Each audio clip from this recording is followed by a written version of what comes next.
आज हम मंगलवार की व्रत कथा सुनेंगे। प्राचीन समय में एक कुंडलपुर नाम का नगर था, जहाँ नंदा नाम का एक ब्राह्मण अपनी पत्नी सुनंदा के साथ रहता था।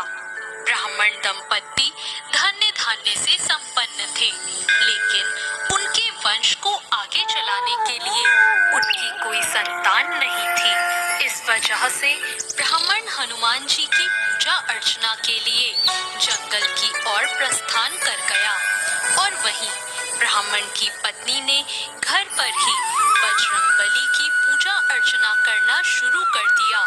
ब्राह्मण की पत्नी प्रत्येक मंगलवार का व्रत रखती और शाम को भोग बनाकर हनुमान जी को अर्पित करती और फिर स्वयं ग्रहण करती। लेकिन एक दिन मंगलवार को कोई और व्रत पड़ गया, जिसकी वजह से वह हनुमान जी का व्रत नहीं रख पाई और इसी वजह से उसने भोजन भी नहीं बनाया और हनुमान जी को भोग भी नहीं लगाया और स्वयं भी भोजन ग्रहण नहीं किया। वह अपने मन में यह प्रण लेकर सो गई कि अगली मंगलवार को वह हनुमान जी को भोग लगाकर ही अन्न ग्रहण करेगी। ब्राह्मण की पत्नी 6 दिनों तक भूखी प्यासी पड़ी रही। मंगलवार के दिन वह मूर्छित हो गई।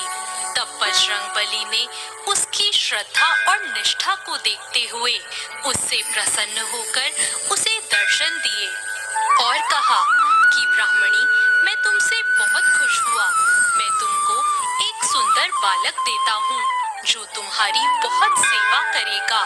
सुंदर बालक देकर हनुमान जी अंतर्ध्यान हो गए।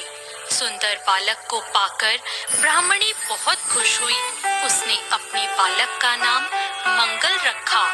कुछ वक्त बाद जब ब्राह्मण वन से लौटकर आया तो उसने अपने घर में अपनी पत्नी को एक सुंदर बालक के साथ देखा।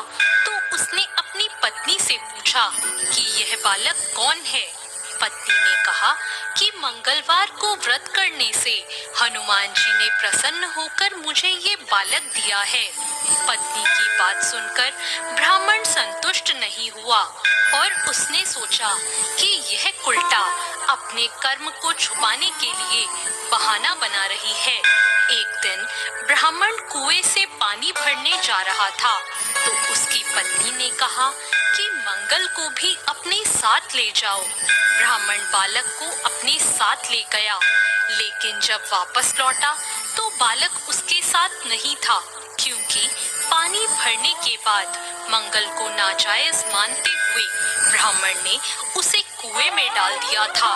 जब ब्राह्मण की पत्नी ने मंगल के बारे में पूछा तो ब्राह्मण के कुछ बोलने से पहले ही पीछे से मंगल मुस्कुराता हुआ घर आ गया। उसको देखकर ब्राह्मण आश्चर्यचकित हो गया। उस रात बजरंगबली ने ब्राह्मण को स्वप्न में दर्शन देते हुए कहा कि यह बालक मेरा बाल रूप है और तेरी पत्नी की भक्ति से प्रसन्न होकर मैंने उसे वरदान में इसे दिया है। तुम अपनी पत्नी को उल्टा क्यों कहते हो? यह सुनकर ब्राह्मण बहुत खुश हो गया और ब्राह्मण दंपति सुखपूर्वक अपना जीवन व्यतीत करने लगे। जो व्यक्ति मंगलवार को व्रत कथा सुनता या पढ़ता है और नियम से व्रत रखता है, हनुमान जी की कृपा उस पर हमेशा बनी रहती है और वो सुख प्राप्त करता है।